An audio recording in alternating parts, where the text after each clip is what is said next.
Okay, we're standing here on East Cavalry Field again, and we're near the highest part of the battlefield, the high ground.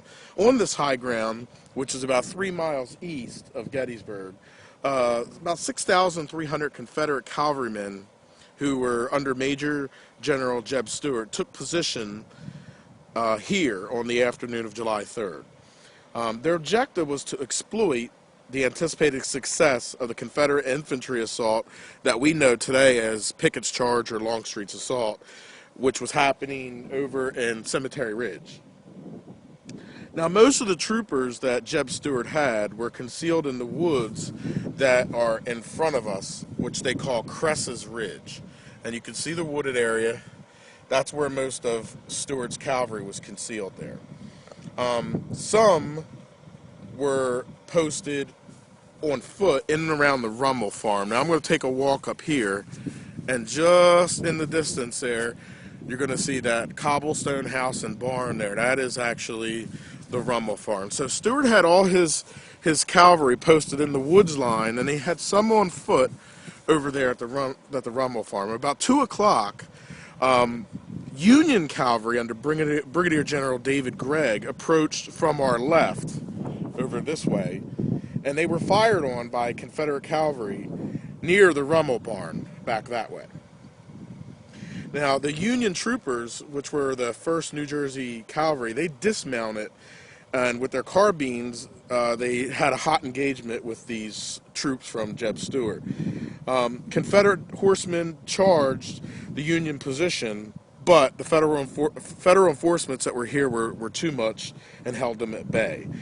As the struggle for the Rummel farm evolved into a stalemate, Jeb Stuart determined that he would launch a major cavalry charge against Gregg's key position southeast of here near the Hanover Road, which is behind us and to the right in that direction there.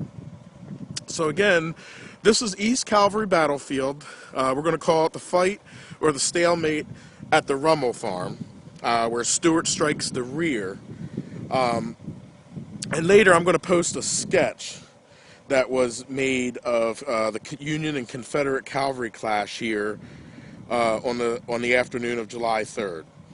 Now, as an aftermath of the battle, John Rummel did find 30 dead cavalry horses in the lane that was bordering the right side of this field.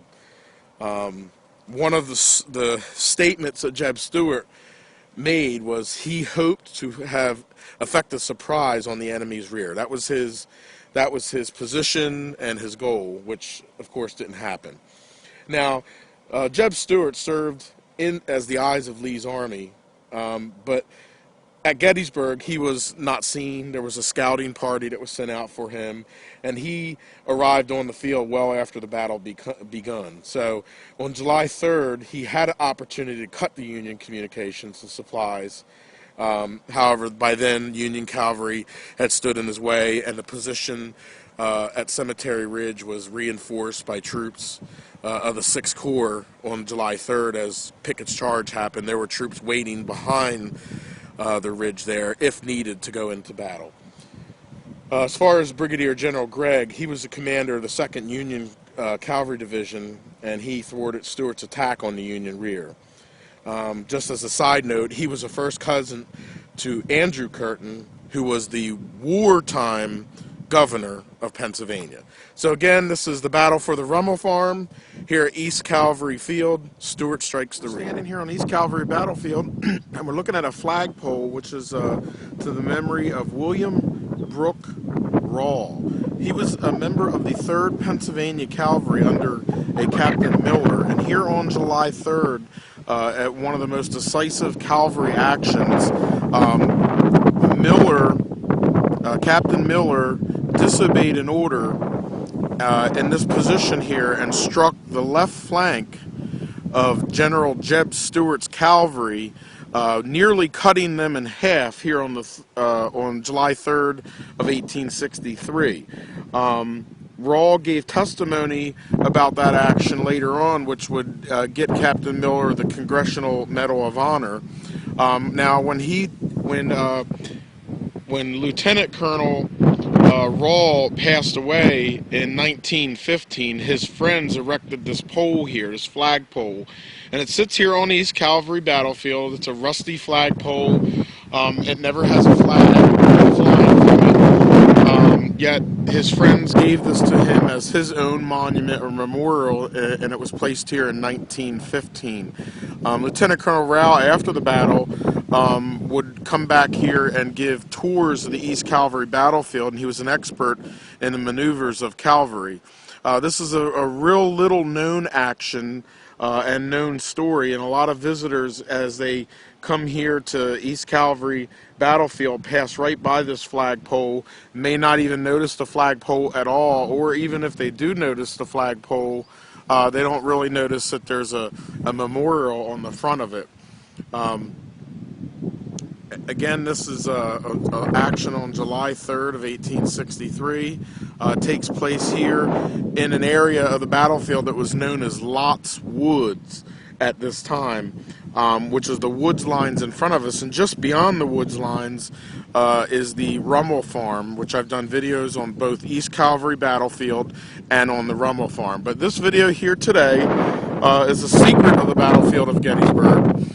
This has been the memorial to Lieutenant Colonel William Brooke Rawl, who was born in 1843 and died in 1915 rather, on Gettysburg Battlefield Facebook. Hey, this is going to be East Cavalry Battlefield Part 3, and it's going to be a lesson entitled Stuart Strikes the Rear.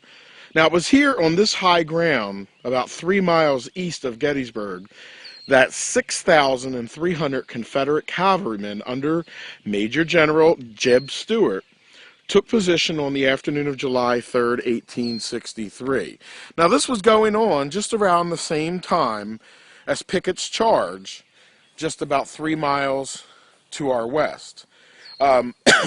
General Lee's objective, of course, was to strike the Union center from the rear with the cavalry under Jeb Stuart, as Pickett's charge was happening 3 miles east. And I do want to point out in the distance, you can see the Rummel House and barn over here on this piece of high ground. Again, the objective was to exploit the success of the infantry assault of Pickett's charge. Now, most of Jeb Stuart's troopers were concealed in the woods in front of us over here, which is Cress Ridge. Now, some were posted on foot and around the Rummel Farm buildings, visible head over here, again, through the clearing on the trees. Now, about 2 o'clock in the afternoon of July 3rd, 1863, Union cavalry under Brigadier General David M. Gregg approached from our left and were fired on by Confederate cavalry near the Rummel barn.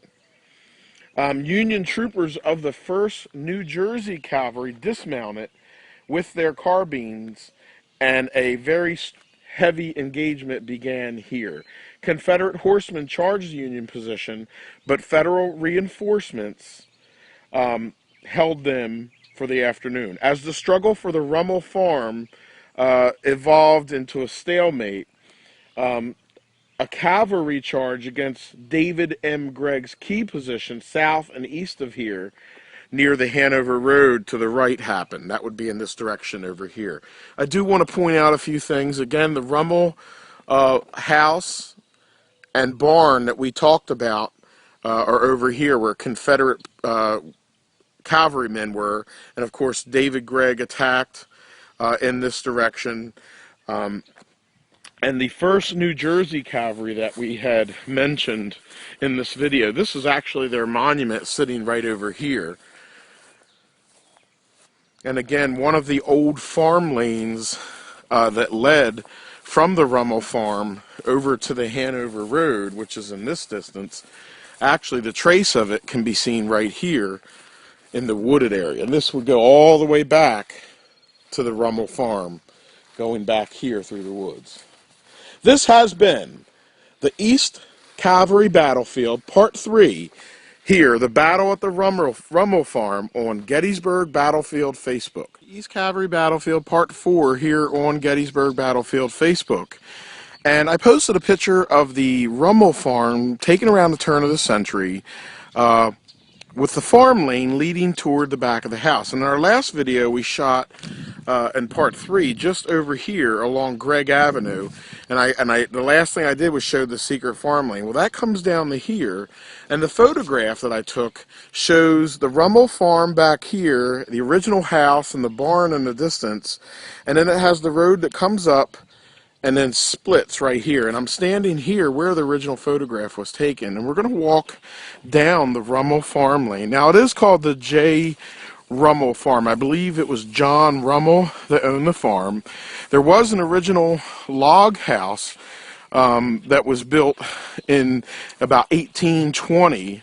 And then it had like an addition to it around 1840 to 1845. And it had a stone foundation around the addition on it. And this is the Rummel farm lane that was here during the Civil War, and of course shown still in that turn of the century photograph.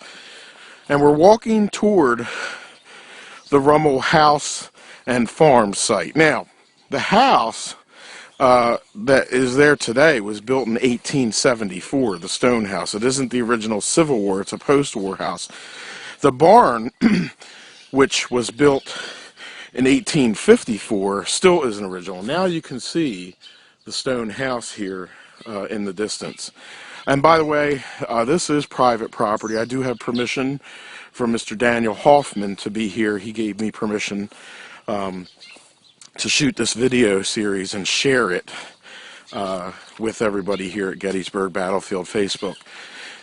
This little gully that you see with stones on it, there was an outbuilding that was there during the battle, which shows in that early 1900s photograph. Now, the original house actually sat just over here to the right in this little flat piece of ground here. And we're going to take a walk over there. And again, here is the 1874 stone house of the J. Rummel farm. Now, J. Rummel was also a Dutch-German, and they never threw away anything. So a lot of the stones that were foundation for the original house, and the original house sat right here. Of course, the barn is a Civil War structure. We'll take a look at that. And then here is the reconstructed Rummel house over here. Also, I do want to take you around to the side and give you a little bit of secrets of the battlefield.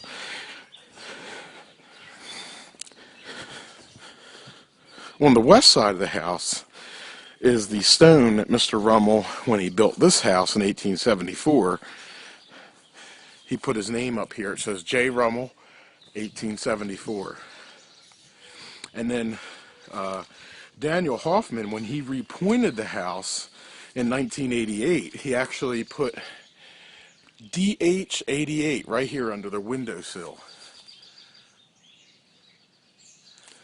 But the thing that is most interesting and never really talked about is on the south side of the house, there's a stone right up against, it's this stone right here, and it's going to be very hard to see, but it says JR 1845, and it's actually carved right into that stone. I'll try to get a picture of it and post it.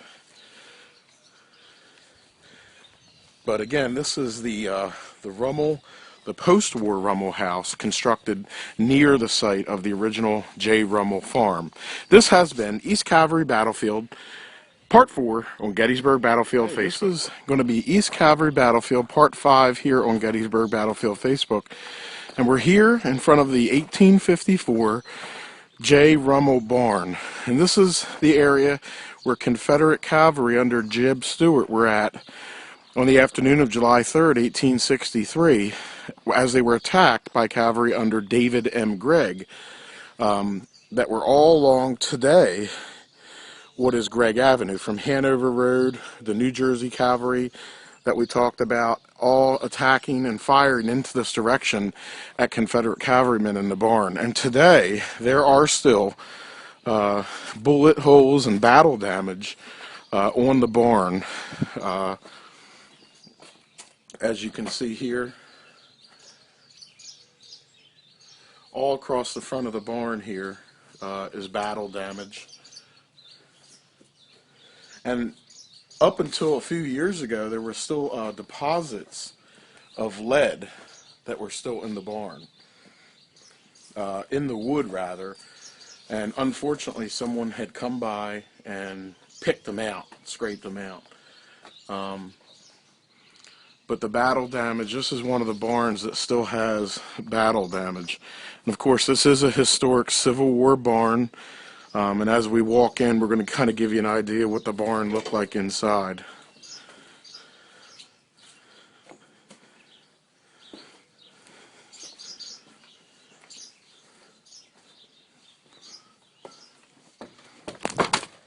Up into the second floor here.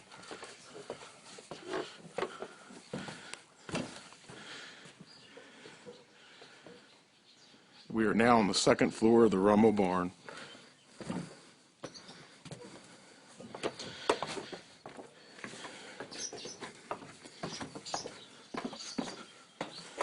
Of course, there's another Daniel Hoffman, 1992. I guess he had done some work.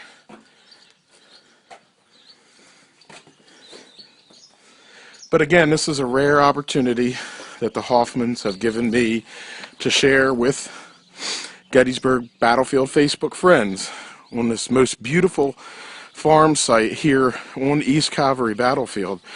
Something that often gets overlooked and not visited when you come to Gettysburg. And of course, since it is private property, it's even harder to come off the auto tour and see something like this. So I was given the opportunity by the Hoffmans, who reside here at the farm, to come and shoot this video series, which I decided to add to the East Cavalry Battlefield.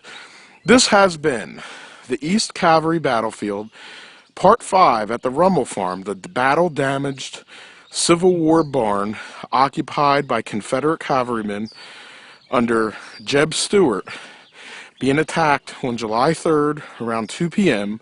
by Federal cavalry under David M. Gregg. This has been East Cavalry Battlefield Part 5 on Gettysburg Battlefield Facebook.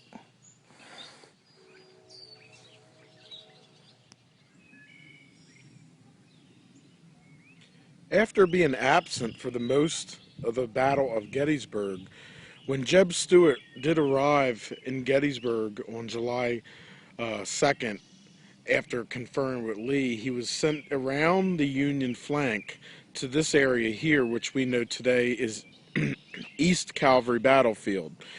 And he had a horse artillery that was a part of Beckham's battalion called McGregor's battery.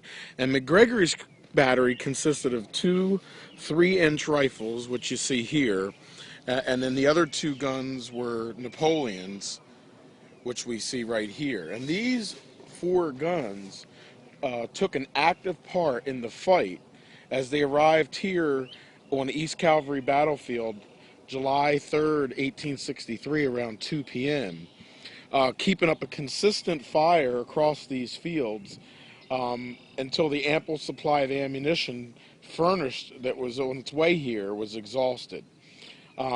Took part in the fighting all along East Cavalry Field here, engaging Brigadier General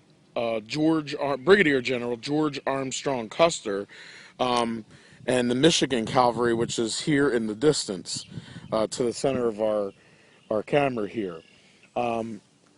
After about 3:30, being exhausted from all of its ammunition, it withdrew from the field under orders and totally was out of here around by nightfall. It had 5 men that were killed and 7 that were wounded, for a total of 12. It also want to mention that they had 11 horses that was a part of this McGregor's battery of Jeb Stuart's horse artillery. 11 horses were disabled as well here during this small fight using this artillery.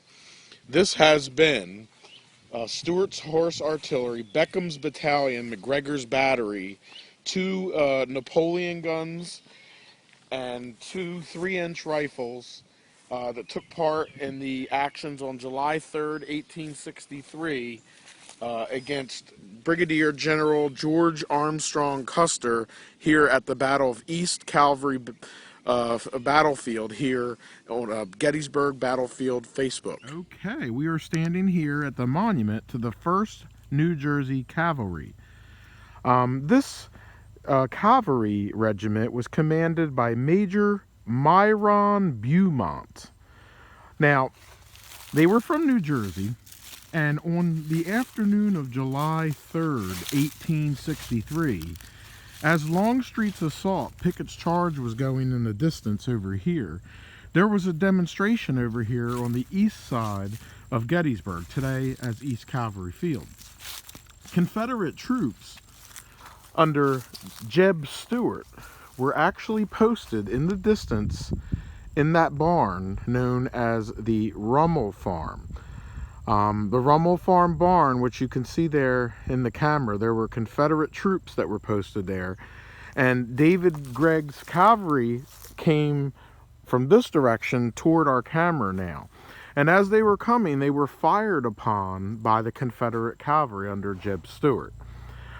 These troops here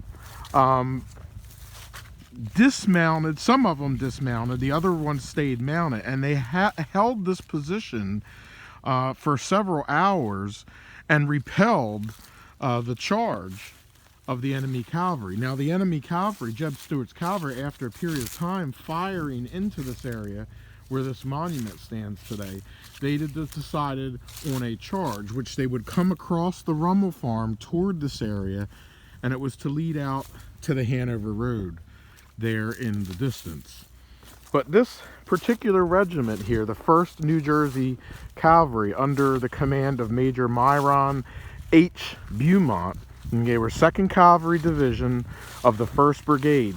They held this position and repelled that enemy assault here July 3rd of 1863. And that was very important because it was going on at the same time as Pickett's charge. So this was also a diversion to the battle, and Union troops on Cemetery Ridge had to wonder at that time what was going on behind their backs. So the Union cavalry holding this position, not allowing Confederate cavalry to break through them here and then head into that direction and maybe come in behind the enemy on July 3rd, 1863, was of great importance. This has been a video here at East Cavalry Battlefield with the 1st New Jersey Cavalry.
Okay, we are going to take a look at today at the Isaac Miller Farm, which was a part of Jeb Stuart's Cavalry Division on July 3rd of 1863. And here we stand at the barn of the Isaac Miller Farm, which was built around the year of 1832. And we're going to talk a little bit today about the battle that raged on around this farm and house, and a little bit about the property. And again, the barn here was built in the year 1832. And as we move over toward the house, we want to talk a little bit about what happened here on July 3rd of 1863. Men from Jeb Stuart and Wade and Hampton's divisions moved through this farm, primarily the 1st and 2nd South Carolina Infantry, or Cavalry, rather. And this is the house. This is the house. On the right side, the house was built in the year 1771. And then the addition on the left was built in 1842. And of course, in 1989, a new addition was built rather on the front, which you can see to the left of my screen. And again, on July 3rd of 1863, cavalry troops from Stuart, Wade, and Hampton, primarily the 1st and 2nd South Carolina Cavalry, passed right through this farm and over toward the Rummel Farm on the battle of what we would later to be known as East Cavalry Battlefield. Now, a woman, Sarah B. King, who lived nearby, remembered and wrote, "We stayed in the cellar while a skirmish fight was going on. There was a man named Smith who was brought up to this house, injured, and he would later be taken to the house in town of Polyculp, where he would later die." Now, this Polyculp is a descendant of the famous Culp family, and her house was up on York Street and still stands there today. Now, this area of the battlefield was one of the largest cavalry fights of the American Civil War. And as we look here behind the original 1771 and 1842 structures, you can imagine Confederate cavalry troops from Stuart, Wade, and Hampton's division passing between this house and the barn on July 3rd of 1863. And I did a great video series called East Cavalry Battlefield, which you'll want to go back and look as to the actions of the actual battle around here. But again, to the left side would have been where we're looking at now, Fitz Lee's divisions. And to the right of the house and my camera would have been John R. Chambliss and his troops. Now, a little bit about the barn. The barn is actually one of the oldest still standing barns in Gettysburg, built in the year of 1832. And the owners of this property, by the way, this is private property. This is not a part of the actual battlefield. I have been given permission and have been felt very welcome by the owners here on the property. So this isn't a property where you just walk around. It is private property, and I have received permission. So this is an exclusive video that we're doing here on Gettysburg Historic Walking Tours. And a little bit of a secret of the battlefield as well.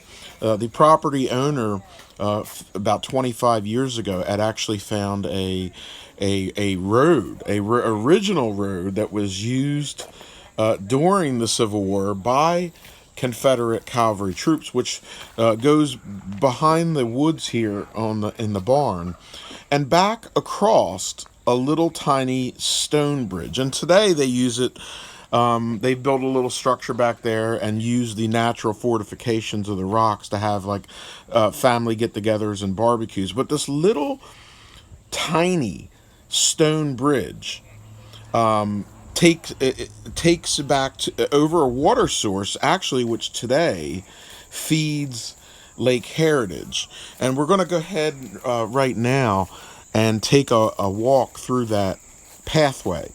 And again, this is one of the original roads in Gettysburg that was located. This road probably, though no date can be assuredly put to it, probably goes back into the late 1700s. And it connected, the Susquehanna Trail, which today is Route 30, which, is a transcontinental highway. It connected Route 30 toward the Bonnetown Pike, which today is Bonneville. And of course, this is a really neat feature of this property, and not many people who've even visited the Isaac Miller farm even know about it. But as we continue our walk back here, you're going to see this little tiny stone bridge that I'm talking about.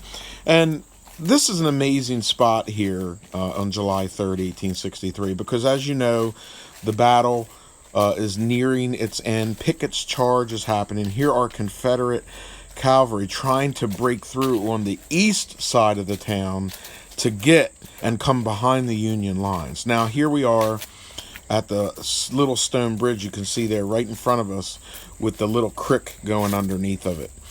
And, this was wooded years ago, and this guy who owns the property comes back here and sees this and, cut a nice little path again, brought the bridge back. And again, today, if you follow this waterway, it actually is what feeds the lake at Lake Heritage and Lake Heritage, Gettysburg, a large gated development.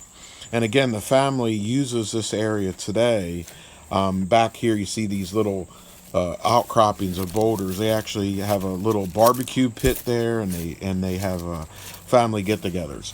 But again, July 3rd, 1863, Union and Confederate cavalry clash east of the town of Gettysburg. This is happening between 2 and 4 p.m. on July 3rd, 1863. And these Confederate troops are trying to break this Union line and then come up behind the Union troops at the high water mark, which was a part of General Lee's plan for July 3rd, 1863. Of course, these troops never defeated the Union troops that were under George Armstrong Custer, and because of that, didn't get behind the Union lines. And of course, the Union lines held back General E. Lee's infantry lines during the famous assault known as Pickett's Charge or Longstreet's assault. But then again, this beautiful farm, you can imagine now as we walk back toward the barn, behind our backs would have been the troops under Fitz Lee. In front of us, directly where the barn is, the 1st and 2nd South Carolina crossed and moved toward what would be our left, toward the Rummel farm.